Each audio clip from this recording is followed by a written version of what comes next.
You know what? One thing I'm discovering is that there are lots and lots of locations that I've not yet found. So we're back to London and we're going to find just a few more that I think you might find interesting. I might even click my fingers, but not quite yet. So yeah, I found a few more places. So I'm going to jump on the train and you're going to come with me. Let's go and find some more Beatle locations. Well, here we are again. Another trip to London. And guess what? It's raining.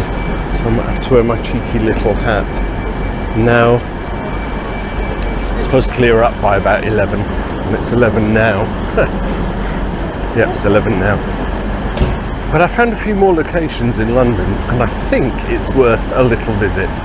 There are certainly some locations I can superimpose a photograph, but equally there are some locations that I think you'll find interesting, you know, just kind of being there and experiencing them. So let me take you down, because I'm now living my inner John. Now you remember I did my video on Strawberry Fields Forever and filmed a little bit of the location for the Penny Lane tea party. And in that video, there was a tiny clip of John walking what we presume to be Penny Lane, right? Because he's, you know, Penny Lane is in my, and it's John walking. He's actually walking on the King's Road here in Chelsea. And I know for a fact, because if I superimpose in a minute, just outside Wright's Dairy, here, the red bricked building, and just by Markham Square, this is the exact location. Maybe, I said exact, maybe 100 yards or so, because I've got to have that building in the background with John walking like this. All somber, people walking all around him. So, shall I superimpose, see if I can get... The giveaway is the white building. Am I pointing in the right place? Where's my hand? There. The giveaway is that apex, the white apex, and the building. So what I'm going to do is stand a little further up here. I guess wherever I stand, I've either got to zoom right out with John's image or zoom right in. So I'll do a couple of close-ups, I think. Get past this post, somewhere here. I like the look of that building. I'm going to try it here. Also, we'll come to the corner here and just see. So it feels like it should be about here, because John's face kind of, is this it?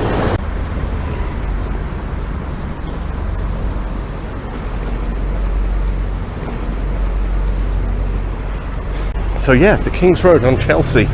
John filmed with all the public, walking in his footsteps. Just along here, I think is Flood Street. Something important to show you. Let's go. Just coming down off the King's Road into Flood Street, we have this unassuming red brick building known as Chelsea Manor Studios. And it was here on the 30th of March 1967 that the Beatles arrived to do the photo shoot for Sgt. Pepper's Lonely Hearts Club Band cover. You can actually see just up at the top there what looks like a studio. I wasn't sure if this was private apartments now, because they've got you know, a doorbell with buttons, so it could actually now all be private apartments. Yeah. Oh no, studios have got all numbers and things. And the Beatles arrived late in the afternoon for their photo shoot. Now the album cover was designed by Peter Blake, and he had suggested that he wanted the album cover to represent the band standing in front of the fans of a new band. So they had all the cutouts, didn't they? I think it's actually going to make a video in its own right, because in doing the research for the locations, I found that there's so much excellent information about the album. And the look of the album, a colourful collage of life-sized cardboard models depicting more than 70 famous people on the front of the album cover, and the lyrics printed on the back, which was the first time that this had ever been done on an English pop LP. Blake had asked the four Beatles for a list and did one himself, and Peter Fraser did a list, and he says he can't remember whether Brian Epstein did one or not. Now, the way it worked out, apparently Peter Blake thought was fascinating because John gave him a list, and so did Paul. George only suggested Indian gurus, about 6 of them, and Ringo said, whatever the others say is fine by me, and he didn't suggest anyone. Now, John's tunic stood out thanks to the decorations and medals from ex-drummer Pete Best's grandfather, Major Thomas Shaw, and Lennon called Best's mother Mona, borrowing the medals for the photoshoot, then returning them afterwards with a thank you note and a copy of the Pepper album. And there were a range of reactions from celebrities that the Beatles wanted to include. The actress Mae West, upon learning of the Beatles' request, said, "What would I be doing in a Lonely Hearts Club band?" Is that how Mae West talked? And Shirley Temple wanted to hear the record before she would commit. Now, Shirley Temple appears 3 times on the album, but as I say, I think I need to dedicate a specific video to this album. It's rather quite amazing. You know, Mahatma Gandhi, Jesus and Hitler were supposed to be on the album cover, but actually they were all vetoed for obvious reasons. It had only been a year since John had said, "We are greater than Jesus." Mahatma Gandhi, the head of EMI, had suggested that they wouldn't be able to print their album in India. And of course, I think Adolf Hitler for obvious reasons, right? Now, I kind of went through a list of all the characters and the people that were on the album cover, and some of which I didn't realise were on it. You know, obviously we've got Marlon Brando on there, we've got Bob Dylan on there, we've got Marilyn Monroe on there, you know, the obvious ones, W.C. Fields. I hadn't been aware that Stuart Sutcliffe was on the album, and I thought that is such a nice touch, you know, the original bassist of the Beatles. I'm definitely going to have to do a Quarrymen video. Anyway, I'm going to shoot off because I'm kind of the furthest out of the city now. Everything else is in the city, so let's go and find something else. I thought I would share this with you quickly. I stumbled upon this because I was coming up here to get the location for John walking along the King's Road, and it's going through my head. I know a lyric. There's a lyric of a song that's got King's Road in it. And then it dawned on me, Flying Junk, right? Off the original soundtrack. He pushed his load down the King's Road to the Chelsea Potter. Fantastic. Makes me wonder if I should do a 10cc walkabout tour. I'll have to go to Ocho Rios and Dorking, Rochdale. Oh no, would 10cc ever there? I'm not sure. Certainly Strawberry Fields South was in Dorking, wasn't it? My son lives down there. I'll have to go and see. Anyway, just a quick one. I thought I would share the Chelsea Potter off the King's Road. I'm not pushing my load though. A rather unassuming Mews, unlike the other one, and what I'm looking for is Wadden House, and I think it's probably the large building in front of us there. Now, in late 1963, Brian Epstein moved to the top floor apartment, and not long after, George and Ringo also shared an apartment on the second floor, and it's where the Fab Four met before they travelled to Buckingham Palace to receive their MBEs. Now, George and Ringo moved out of here in 1965, but it became kind of infamous. I'm looking up there, I'm wondering which apartment at the top was Brian's. It became infamous because in August 1964, it said that a famous party was held here by Brian, and all 4 Beatles attended. Mick Jagger, Keith Richards, I called him Richard Keith then, Keith Richards, and Judy Garland. And I'm pretty sure there must have been a whole batch of other, you know, famous people. But it had a kind of an infamous reputation. So yeah, Wadden House. Anyway, just around the corner here, so I'm kind of in the same location. While not Beatles related, certainly post-Beatles related. Let's go and have a look.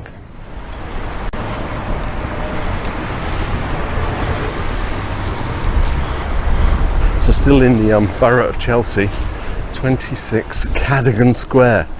And the significance here is that this was the ex-office of Handmade Films. Now, George Harrison had arrived from Heathrow, where he'd gone I don't know, and he met the Monty Python crew, who explained to them that they were just on their way to Morocco to do some filming, and the backers of their most recent film had pulled out on the grounds of religious intolerance, for want of a better word. The Life of Brian, right? He's not the Messiah, he's a very naughty boy. So the story goes that George asked them how much money they actually needed, and subsequently wrote out a check for them, and that's how Handmade Films was born. I had read that actually he had to raise some capital through his own property. That might be true. Comment below. Nonetheless, this is 26 Cadogan Square. I think because George and Eric Idle had formed a friendship, probably through the Ruttles and everything like that. So, you know, he probably didn't mind putting the money up.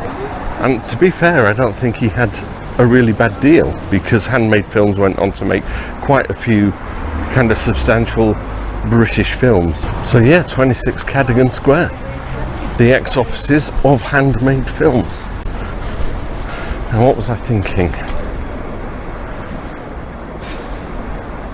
Oh yeah, that's what I was thinking. It was really nice to see George Harrison taking part in the Ruttles movie, where he's the interviewer, and all the people are taking all the paraphernalia out of the Ruttles office. There have been continued allegations that Ruttle Corps is going bankrupt. Eric Manchester, the Ruttles press agent, are these allegations true? No, they're conjecture, you know. They're sort of rumour. I think you find that where you get success, you'll always find this sort of rumour. No. Who hurt Stig? One of the girls. Who? Big Valerie. We're very upset, but there's not much we can do about it. Why not? Well, she'll thump me. So, Stig injured by Big Valerie. Top of my head, what was the Ruttles record label? I really can't remember, but I'm going to put a picture of it here. It's all parody, isn't it? Right, off to something else. I'm now on Blandford Street, and what is Daylesford Organic Restaurant was in fact the Indian restaurant used in Help, where you have the guy from Stepney. Now, East Stepney. Does this ring mean anything to you? Freemason? Do you mean you're all English? Certainly. What are unions for? You know, and, hey Abdul, we've got one of those guys from the Sunnier Climes. Hey, Abdul. Yes, darling? Yeah, we did have one, didn't we? A lad from the Sunnier Climb, east of Suez. Yeah, they filmed that here, so let's just take a quick look across the road. Because from this angle, with that white building on the edge there, I'll stand around about here.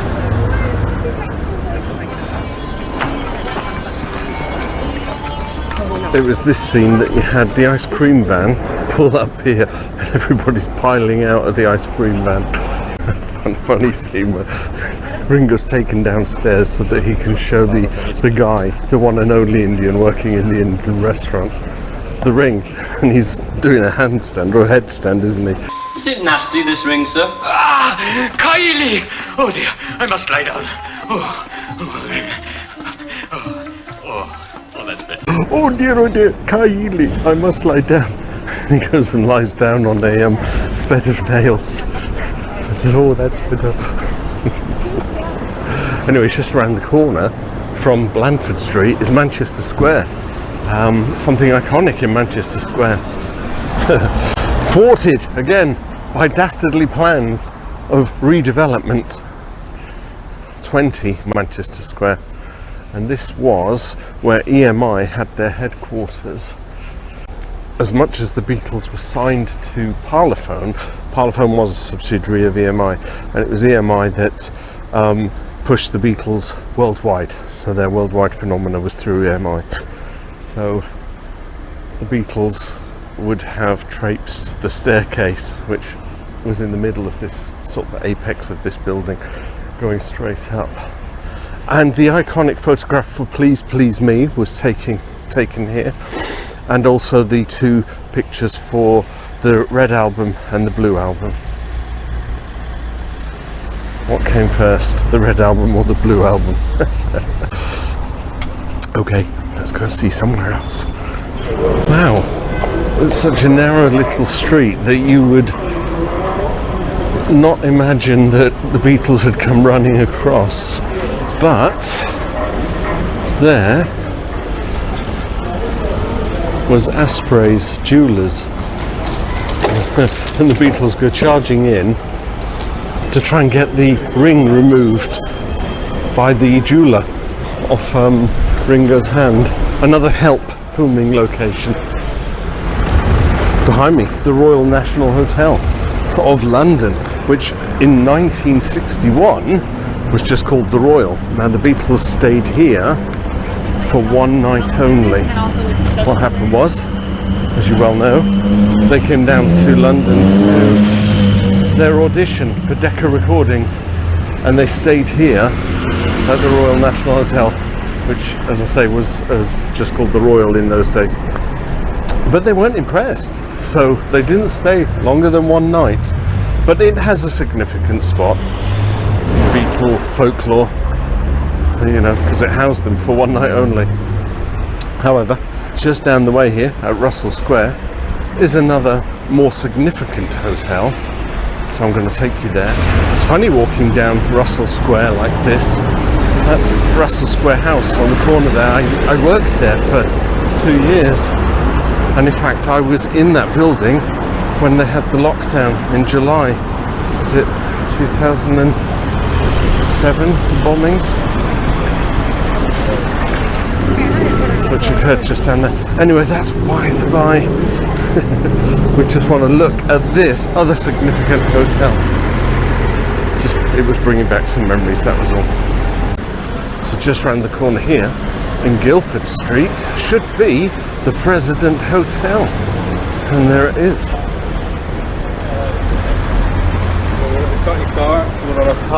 Actually, just apparently it's described as an unassuming hotel, but it was here that the Beatles lived when they first came to live in London.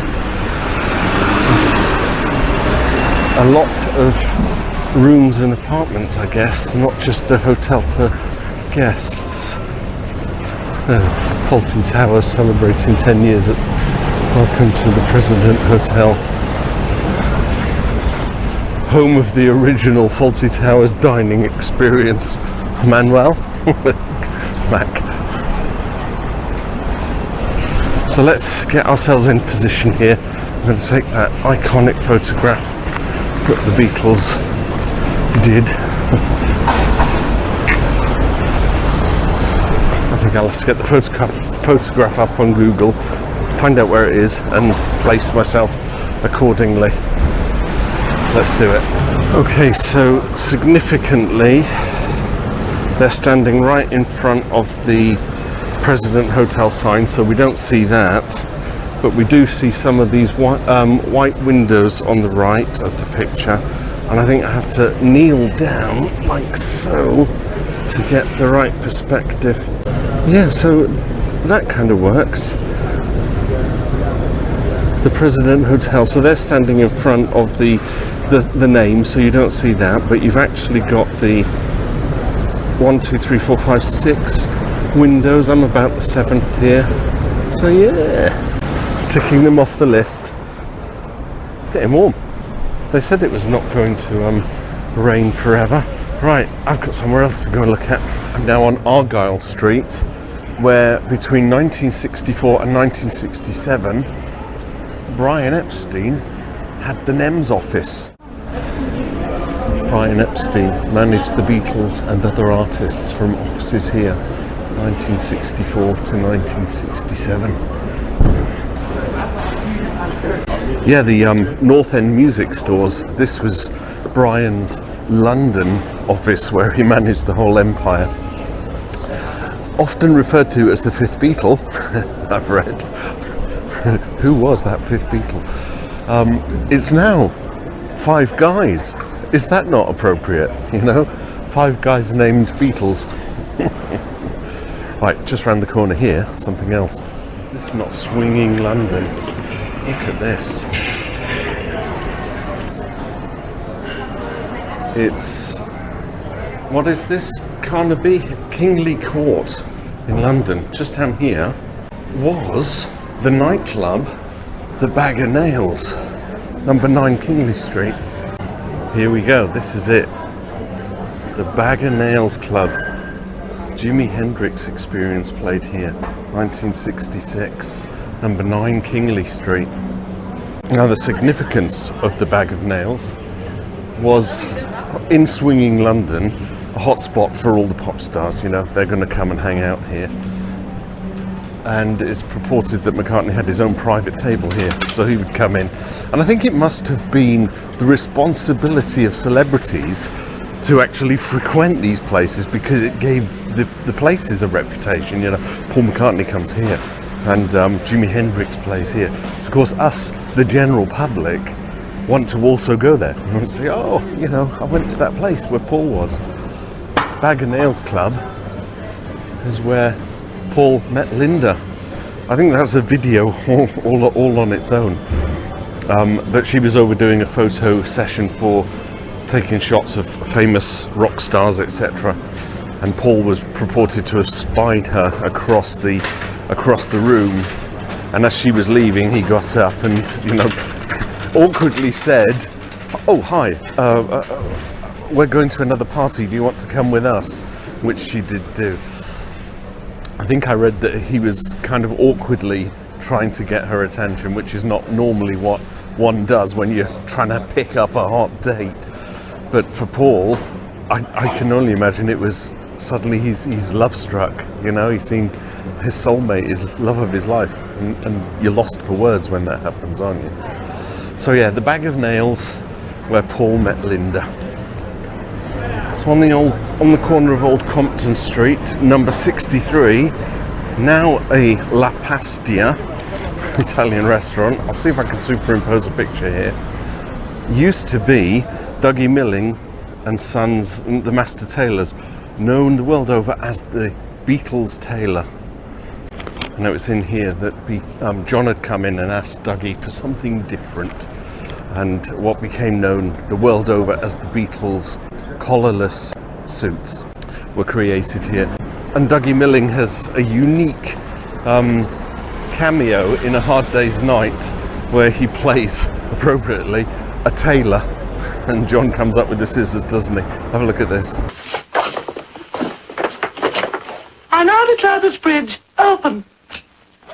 Another tiny spot on Beatles history, 63 Old Compton Street.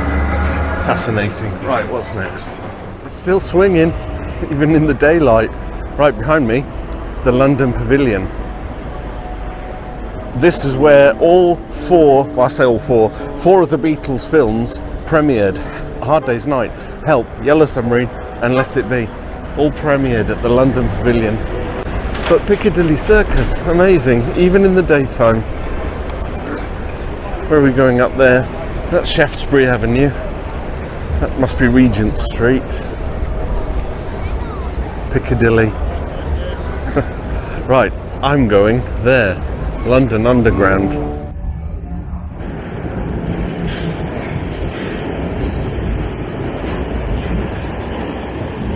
Well, is that not the most frustrating thing?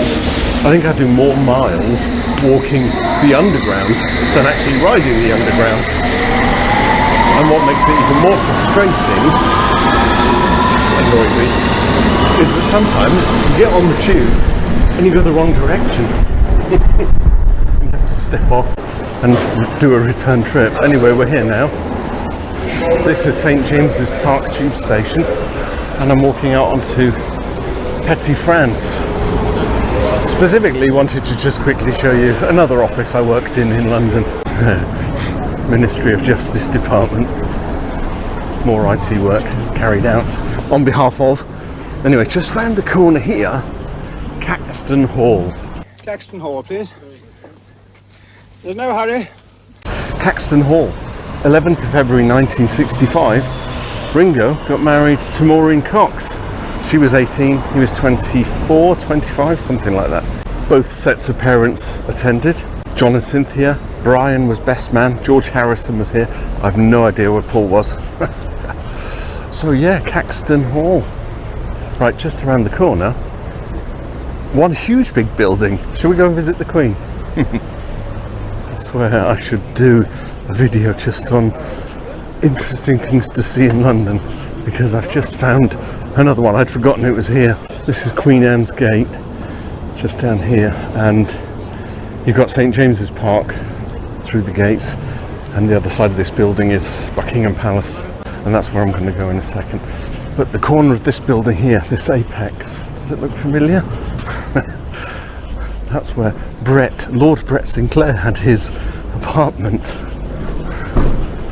And who, you ask, is Lord Brett Sinclair? Probably for me, Roger Moore's finest hour, Lord Brett Sinclair of the Persuaders, alongside Tony Curtis. Was it 12, 15, 17 episodes of shenanigans of rich playboys solving crimes, Aston Martins and Ferrari Dinos? Which one was it? Was it the second floor or the third floor? And there would have been numerous escapades, phone boxes here with baddies, making calls, trying to hypnotise them. Do you remember the Persuaders? Was that a good series or what? Shall I do a video of interesting things to see in London? There's a thought. Right, the sun is shining, it's turning out really nice now. One more thing, you've been so patient. I'm sure this video's gone over half an hour now. Especially with me saying things like, I'm sure this video's gone over half an hour now. A little stroll through the park, we'll get to Buckingham Palace. Yes, Buckingham Palace. I thought I'd pop in and visit the Queen. But they're a bit busy, look. They're getting ready for her celebrations. Putting up all the scaffolding and the bleachers. Dare I suggest that McCartney might come here and sing Hey Jude again. Or maybe not sing it, if you know what I mean. Anyway, I thought I'd come and visit the Queen, but she was a bit busy. But that wasn't the case on the 26th of October 1965. Because on that day, all four Beatles came here to receive their MBEs. And John had claimed he was very nervous at meeting the Queen, and they'd all gone into the toilets at Buckingham Palace to smoke a joint. Or is that how you smoke a joint? I don't know, never tried one. But George said later, no, it was just a cigarette. We'd gone in to smoke a cigarette. But he kind of unusual for John when he met the Queen, and she said to him, have you been busy? He was kind of lost for words. I said, no, we've been on holiday. And in fact, he then later said we'd actually been in the studios. Now, John had taken his medal and taken it straight down to Menlove Avenue, given it to Aunt Mimi, and it stayed on the mantelpiece until, apart from using it in the Sgt. Pepper to put on their tunic, in 1969 he went actually down to Bournemouth, because Aunt Mimi had moved down to Bournemouth by then, and retrieved the medal, went back to the Apple offices, and then wrote this letter. Your Majesty, I am returning my MBE as a protest against Britain's involvement in the Nigeria Biafra thing, against our support of America in Vietnam, and against cold turkey slipping down the charts. With love, John Lennon of Bag. Now, it's reported that John, having sent back his MBE, it was held in the vaults at the Royal Chancery and was discovered in 2009. And although he had returned it to the Queen and therefore renounced his MBE, it states on gov.uk website that unless the honour is annulled by the Queen or rescinded by the Queen for something that you do, you know, if you're a very naughty boy and the Queen takes it off you, then actually the honour is still instilled, you know, kind of for you or in you or for you.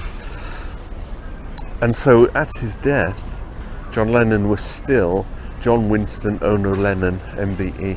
So the other three Beatles retained and kept their MBEs. Paul was knighted 1997, Sir Paul. Ringo was knighted, I didn't even know this, but Ringo is Sir Ringo, and he was knighted in 2018. But George rejected an OBE in the year 2000 because he felt he should have been knighted like his bandmate. Funny that, isn't it? And that is the end of that. So I'm going to walk down the Royal Mile here, all the way down to Trafalgar Square, and wrap the video up. Thank you for your patience, sticking with me if you got this far. No prizes. I'm not going to give any special gift away. All I'll say is thank you so much for watching, bearing with. Please give the video a like and subscribe. Lots of content coming. And I'll see you in another video. Bye for now.